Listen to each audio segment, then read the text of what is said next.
ৰাজ্যৰ মুখ্যমন্ত্ৰী আৰু পঞ্চায়ত মন্ত্ৰীৰ নিৰ্দেশনাক বুঢ়া আঙুলি দেখুৱালে এগৰাকী পঞ্চায়ত সভানেত্ৰীৰ স্বামী মুবাৰক হুছেইনে। পঞ্চায়তখনৰ উপ সভানেত্ৰী আমিনা খাতুনক চকীৰ পৰা আঁতৰাই সভানেত্ৰী নুৰজাহান খাতুনৰ স্বামী মুবাৰক হুছেইনে চকীত বহাত হতভম্ব স্থানীয় ৰাইজ। এই ঘটনা গৌৰীপুৰৰ ৮৫ নং বৰাইবাৰী গাঁও পঞ্চায়তৰ কাৰ্যালয়। যোৱাকালি পঞ্চায়তখনৰ প্ৰতিজন সদস্যা সভানেত্ৰী আৰু উপ সভানেত্ৰীৰ পৰিচয় পৰ্ব কাৰ্যসূচী আছিল আৰু কাৰ্যসূচীৰ প্ৰথম দিনাই কাৰ্যালয়খনত দেখা গ'ল এনে এক অভাৱনীয় পৰিস্থিতি। ইফালে সভানেত্ৰী নুৰজাহান খাতুনৰ কাণ্ড দেখিলে চকু কপালত উঠিব আপোনাৰ। সাংবাদিকে প্ৰশ্ন কৰিছে, বাইদেউ আজি আপোনালোকৰ কি কাৰ্যসূচী আছিল? বাইদেৱে নকয়। সাংবাদিকে আকৌ প্ৰশ্ন কৰিছে, বাইদেউ আজি আপোনালোকৰ কি কাৰ্যসূচী আছিল? মুঠতে বাইদেৱে একোৱে নকয়। বহুতো জল্পনা কল্পনাৰ পিছত বাইদেউৰ স্বামী মুবাৰক হুছেইনে পত্নী নুৰজাহান খাতুনক পঞ্চায়ত সভানেত্ৰী বনালে। ৰাইজেও ভাবিছিলে আমি এগৰাকী সুযোগ্য পঞ্চায়তত সভানেত্ৰী পালো, যি আমাৰ দীৰ্ঘদিনীয়া সমস্যা ওপৰ মহলত দাঙি ধৰিব। কিন্তু আজি বাইদেউৰ অৱস্থা দেখি সকলো হতভম্ব হৈ পৰিছে। এয়া কি, বাকী ৫ বছৰ বা কি হ'ব? বিভিন্নজনৰ মনত বিভিন্ন ধৰণৰ এতিয়া প্ৰশ্ন।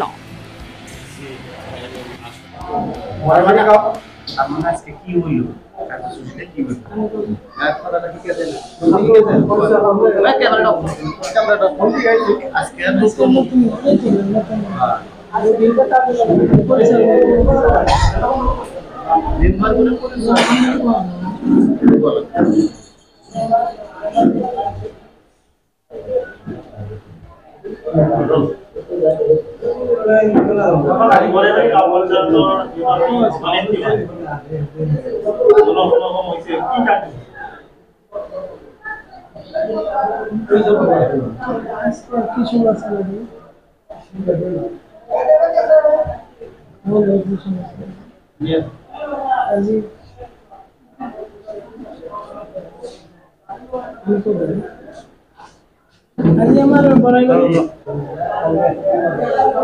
আজি আমার বড়াইবাড়ি গাঁও পঞ্চায়েতের নতুন বডির কার্যসূচী পরিচয় পর্ব কার্যসূচী আছে।